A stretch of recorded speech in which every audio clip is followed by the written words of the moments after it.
You're listening to the Becoming Catholic podcast. Hi, my name's Eliza. In 2019, Jesus Christ saved me from an unbiblical, secular, and New Age life. After feeling like there was something missing in my evangelical walk, God gave me yet another grace I didn't deserve. He opened my eyes and heart to the Catholic faith. Join me as I share my honest journey of what it's like to become Catholic.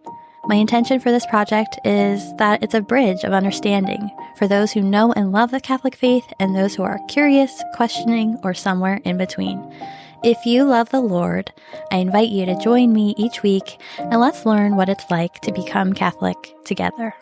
Hit the follow or subscribe button, and if you like the episodes, please leave a kind review. I'm so grateful you're here. Let's get into this week's episode. Hello, sweet angel. Welcome back to another episode. I'm Eliza, your host of this Becoming Catholic podcast, and I'm coming off of just summertime sadness, if I'm honest. The last few weeks have just been really hard for me. Just generally, I wonder if this is same for you, but just in general, I have a month in the summer and then a month in the fall where I'm just like, it's just trigger central. And so I have been trying my very best to get out of spiritual desolation, which I know the more you try, the harder, down you sink. And so I have been finally catching my breath, and I'm back here with you. I'm really excited for the content that I have coming up, and we're back. So thank you so much for listening. I hope that you have been enjoying the episodes that you've listened to so far. And if you're brand new, welcome. I'm so glad that you're here. In this episode, basically the things that we can do that are Catholic before we're actually converted to being Catholic. And some of the things I'm going to share have been so helpful for me this summer while I've been on the struggle bus. So I hope that they will be helpful for you too. Okay, so let's just get right into this episode. There are a few things in here that are just really fun that I've recently learned. And basically, I believe that these are things that we can use all of the time, whether we're Catholic or not, to be honest. But we can for sure be using them, leaning on them as much as possible in the meantime, because it can feel at times just, I wish I was Catholic already, because I'm so converted in my heart. And I just feel like I just want to be in the fullness of it. And so I think that can sometimes add to it. So as I'm leading up to RCIA starting, my RCIA doesn't start till the end of September, I believe. And so it's just like this time of waiting and wanting and desiring, and also like expectancy of hoping and what's it all going to be like? What's the process? What are the steps? What are the things that I don't even know about that are going to happen? I'm for sure going to be taking you along with me with all the steps and all the things that come up as they do. And so TBD on all that stuff. Today, I want to walk through 4 of the things that I do and that I'm really leaning into and that I recommend for times when you feel like you just, especially for converts, like you just are desiring, you're hoping, you're wanting to be fully in already. And it's just feels hard. It just really does feel hard at points. I don't know, maybe it's just me, but this is my experience. And then what can you do to remind yourself that this is like a process of initiation in a way, of preparation, maybe is a better word. And just really, what can I do until, like, I'm preparing myself, I'm becoming as Catholic in my mind and my heart as I can be. I'm really pointing myself as much as possible towards Jesus and just deepening my relationship with the Lord. And what can I do in these times when I just feel like, I need more. I am struggling. So the first thing is Mass. So Mass is just the most wonderful, most beautiful, most treasured time of my week. And because things were more slow this summer for me, I was able to go to weekday masses. So I soaked it in and went to as many weekday masses as I could. And there were times even because my husband's a teacher, so he was able to come with me certain days too. And that was also really nice. I would recommend going to as many masses as you can when you're feeling like you're going through a hard time, whatever it might be. So it might be like similar to what I'm experiencing, like with a conversion challenge, like just wanting to be fully in and just all of the emotion that comes with that. But it could also just be you're going through a hard time in your life. And I know it's not always easy to get to weekday masses, but parishes usually do like an early morning one, like maybe you could go before work, or they have a noon one, so you could go during lunch. And I would just recommend it. I would recommend you go to as many masses as you can. You could also go to adoration, and you could just visit the Blessed Sacrament as much as you can. Maybe you do it for 30 days and you choose to commit to going every single day for 30 days, and that really makes a big difference for you. And I can't believe how deep of a consolation I felt from the Lord in coming to Mass on weekdays as well as Sunday. And it was just really helpful for me to just go deeper, to feel just walking into the sanctuary where I know the Lord is fully present just really shifts me. It takes me out of like my meanness and thinking about myself and thinking about my problems, quote unquote, and really just focuses me looking at Jesus face to face and remembering that at the Mass, I can offer up myself on the altar. Like I can give myself fully to the Lord. I can give all my fears, my worries, my doubts, all the things I'm expectant for, all the things that I'm praying for, my family who's passed away. That was a big one for me, is like losing my dad and then not being Catholic. And so no one's praying for him. And now like it's almost like the Lord's been like pressing my heart. Now it's time to focus on him. How can I make my prayers be effective for him? And I just really hope he's at least in purgatory. And so just putting that on the altar and really just allowing myself to receive the blessing of being able to just fully surrender myself at the Mass. And it's just been incredible. I just recommend it, even if you're someone who's not interested or even thinking about conversion. Although I'm not sure why you would be listening to this if that's the case, but maybe there's just something that you're not quite there yet, or maybe there's just that curiosity, which is also cool. And I'm glad you're here. Just find a Roman Catholic church near you and pop in and see what the Mass is all about. And be there with an open heart and know that the Eucharist, Jesus is there, fully present, body, blood, soul, and divinity. And yeah, see how your relationship with the Lord could deepen in those spaces. The second thing about the Mass that I found really helpful is, and it's maybe not something you would even think of, but offer Masses for yourself and for loved ones who are struggling. So this is something that I learned about a few months ago. There's enrollments, and then you can offer a Mass for yourself, for someone else, or a specific intention one time. And so what this is like, when you go to Mass and then you hear the priest say that this Mass is in honor of like a certain person's name, that's what that is. You're offering up yourself on the altar that day in a very specific way. And it's just a really beautiful way that you can offer yourself healing and grace. There are multiple ways that you can do this.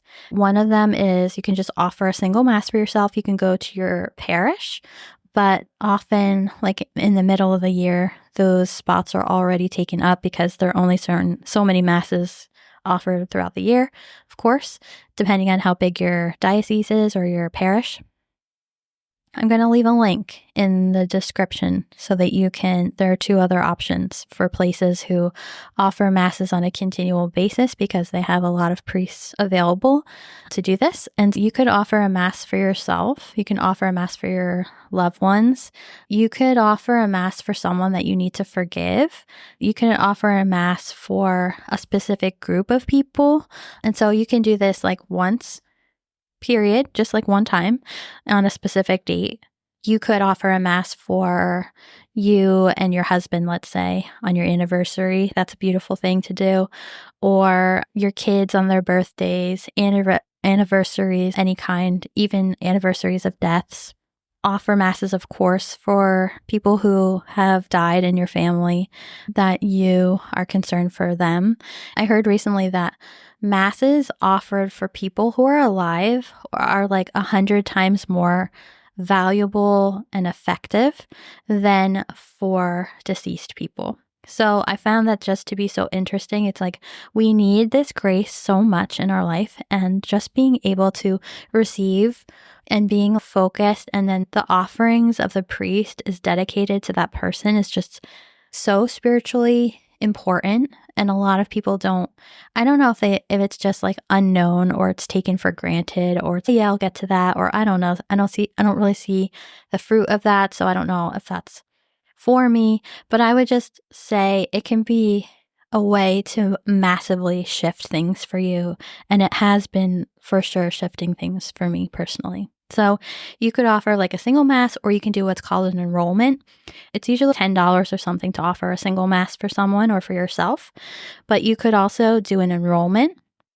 It's usually the same price. And what happens is that you would be offered, like your name would be offered in a group, and you would be prayed for at every mass for an entire year, or for like lifetime. And lifetime is like 99 years. So it's a pretty cool thing to do, is to know that the Marian Fathers do a really awesome one with that. That's one that my family and I are enrolled in.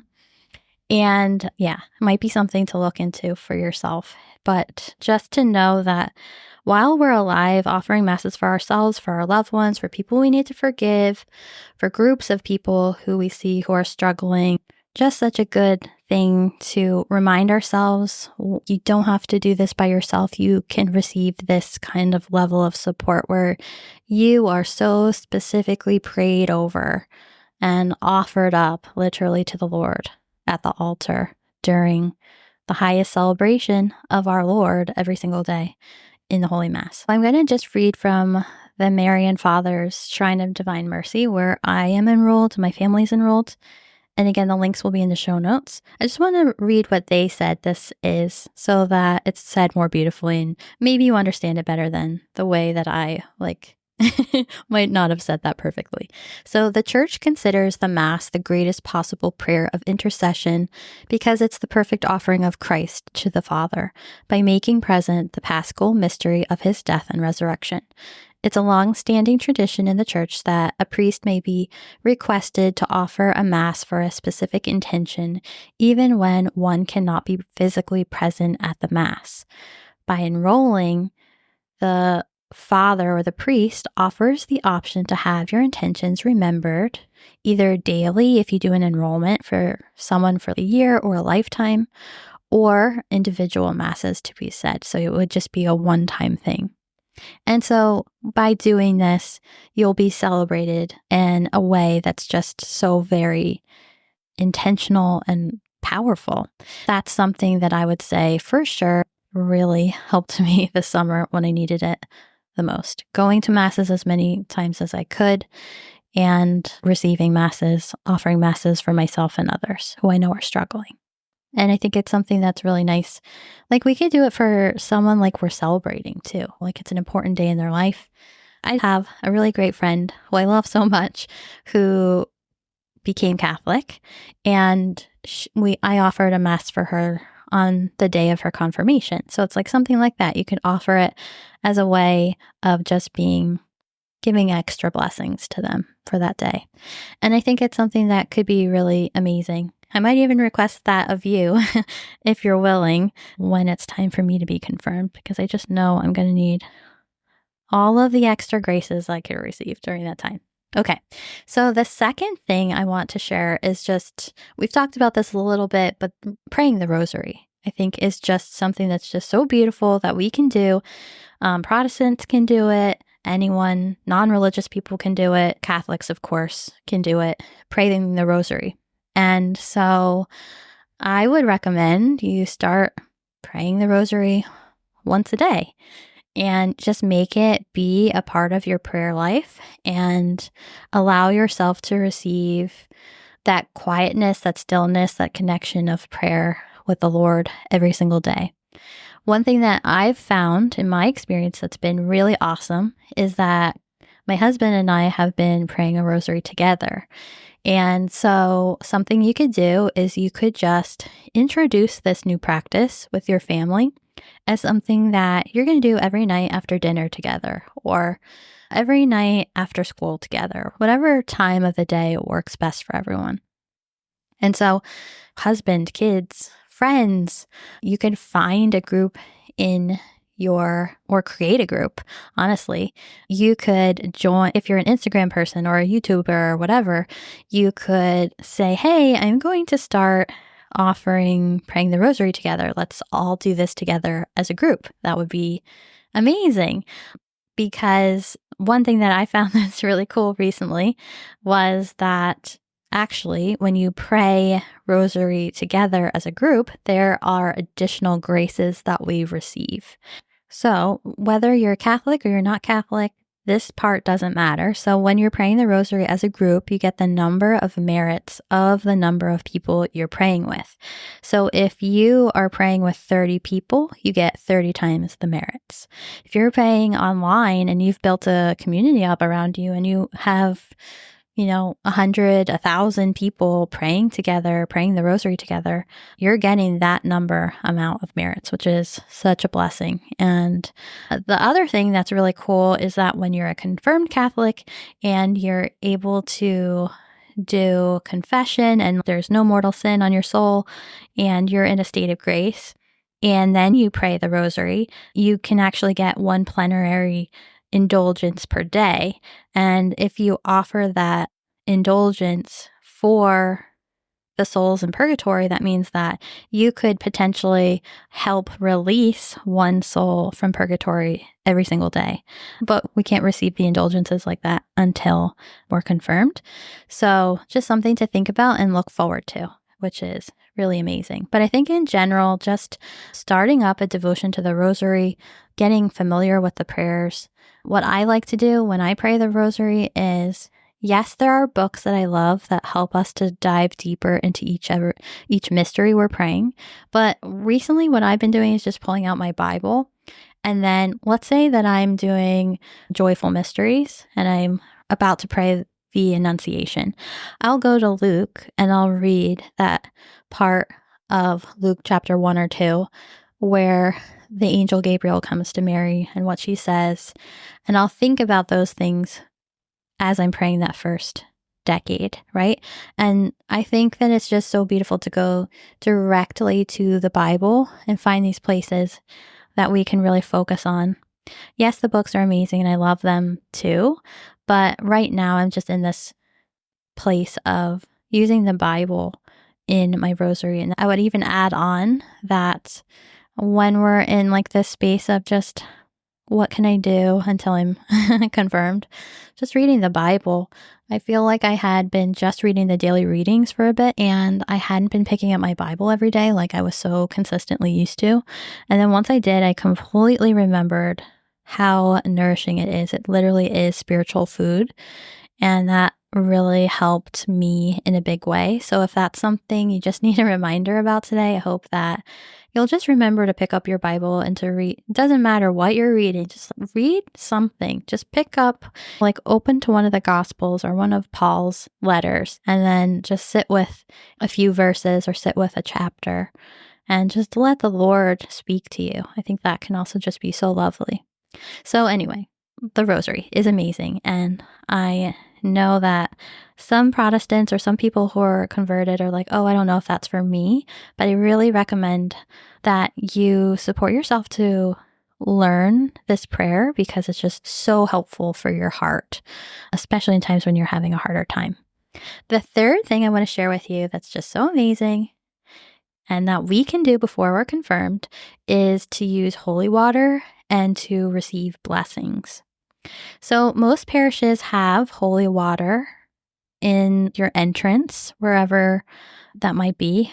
It's funny because the first time I saw it, I was like, oh, that's so nice. They have a little drinking fountain. I'm like, nope, it has a little sign that says it's holy water. Be careful. And what you can do is you can just bring a bottle of some kind with you and then take some of the holy water home with you. It's something you can do before you're confirmed, for sure. And just bring a bottle or some kind of container in. Remember that what's in that bottle is very sacred and holy, and take that home with you and start to get in the habit of blessing yourself. You could bless yourself before you leave out of your front door. You can bless yourself when you come back in. You can even bless your kitchen, your doors, your bedroom.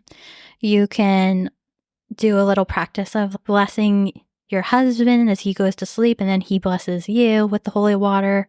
That's really nice. And it's just really nice to have holy water in the home as that extra exorcism and protection, to be honest. If your babies are having a hard time, you could bless their crib or their room with holy water. Just so many things that we can use holy water for to help us to be safe and protected. Like, I'm going to try to be in the practice of blessing myself before I cook dinner. I think that will be really nice. And think about the times in your day where you're stressed or you're struggling. Just blessing yourself with can be just really nice before, when you can see the differences that it might make for you and in your life. But another thing that you can do is you can actually ask your priest to offer a blessing for you if you're struggling. I think that's really nice. We've talked about this before, where you can actually, instead of sitting in the pew and not receiving communion, you can go up, cross your arms, and then the priest knows to give you a blessing. And that is a great option if you feel like you need that.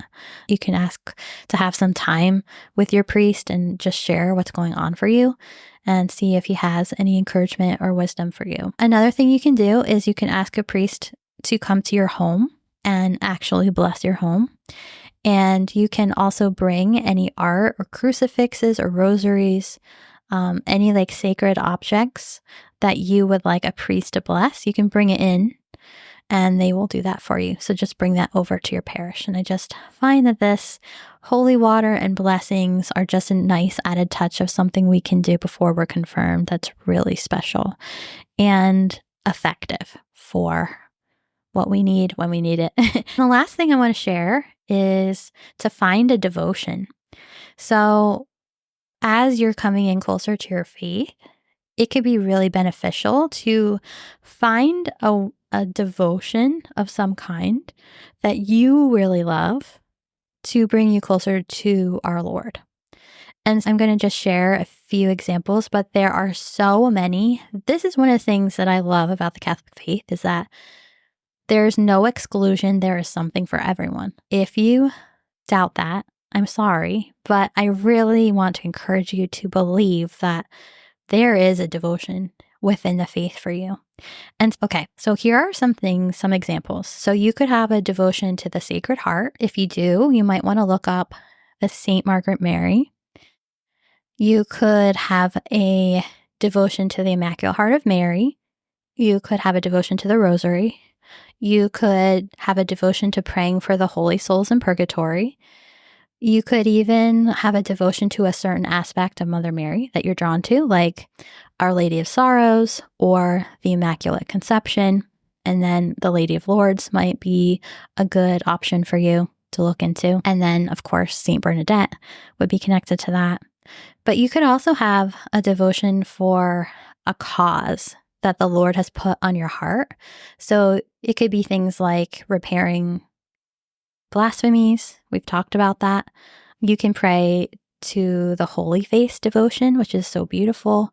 If you want to pray against abortion, for example, there is a specific rosary for that, which is really beautiful. And then there's also an ejaculation you can say after every decade. And it's something that my husband and I have started to add to when we pray the rosary. So after you say the glory be, the oh my Jesus, then you say, Jesus, protect and save the unborn, which I think is really beautiful.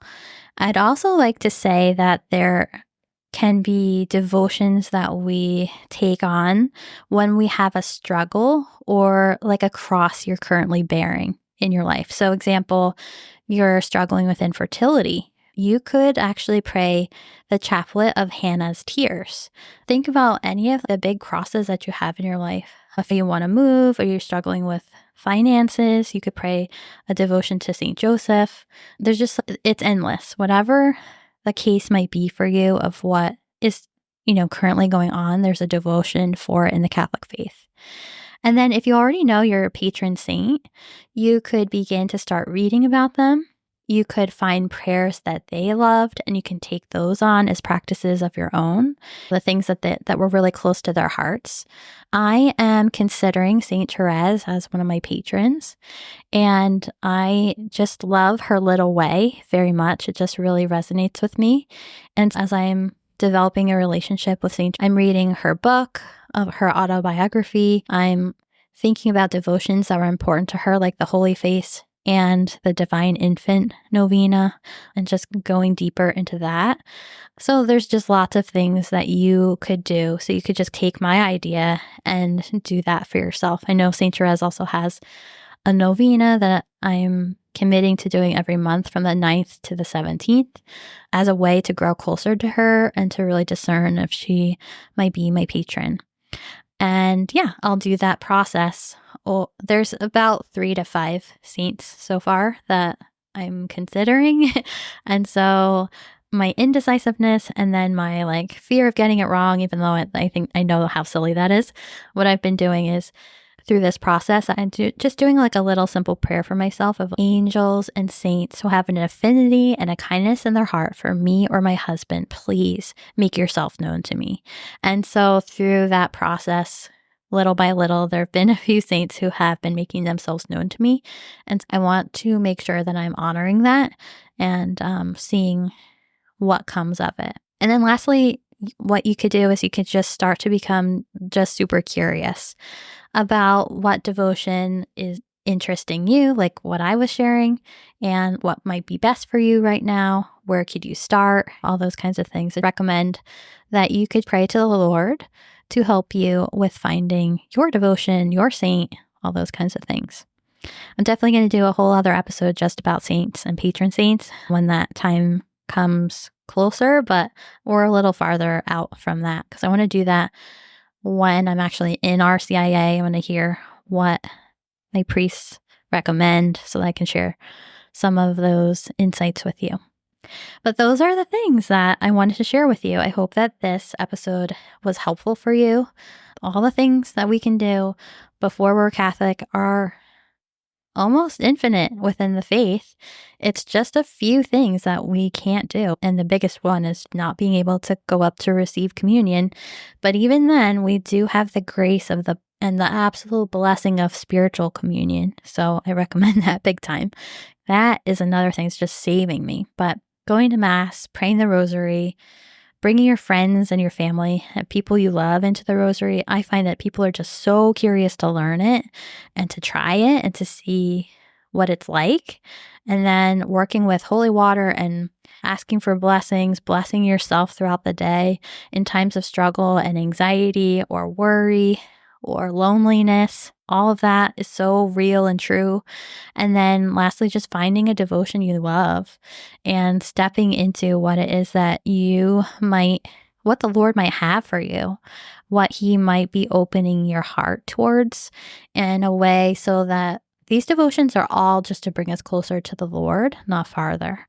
And offering this to you as an encouragement that these are the things that are really helping me so much in a time where I've been feeling like I've really been needing it. It's my prayer and my hope that these will be useful and beneficial to you as well. I love you so much, and I can't wait to share more with you in another episode next week. Thank you so much for listening to today's episode. It means the world to me. And because you know that we're a new show, it would be so amazing if you could do one of two things for me. First is if you would be willing to write a 5-star review. You can go wherever you're listening to the episode right now. just quickly type in that you love this episode, give it 5 stars, and honestly, I'm so grateful for you for doing that. The second would be if you'd be willing to share about the podcast. The more that we share about it, the more people know it exists, and the more people we get to talk about the Catholic faith together. And that's just always so important and so special. And so if you'd be willing to share it on socials or text it to your best friend, or even if you want to just share it with that person that you always talk to about faith-based things, and you think that they would also enjoy the content here, I'd be so grateful for that. So I just want to say again, thank you so much for being charitable with me in the nerves and the excitement of sharing my conversion story to the Catholic faith. I hope that this episode helped you in some way. I hope that the future episodes continue to pour into you, and that you start to see the uniqueness of the way the Lord is moving in your life and drawing you in towards Him.